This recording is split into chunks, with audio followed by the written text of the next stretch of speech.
The thing I notice most about the Agastaches when I come up on the nursery is that they're really popular with the bees. And the other thing I notice about them is that they seem to be in flower for ages, usually from about midsummer right through virtually until the end of autumn.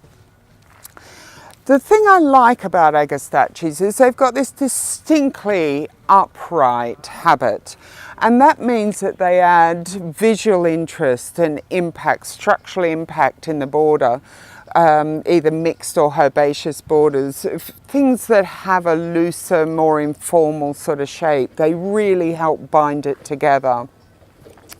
Now, they originate from dry, stony sites. So they do like a hot sunny spot, and they like soil that's relatively rich but free draining.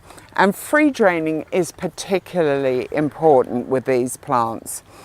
And that's because some of them are not quite fully hardy, and what they will really dislike is the combination of cold temperatures and winter wet, or any wet for any length of time, but particularly in winter.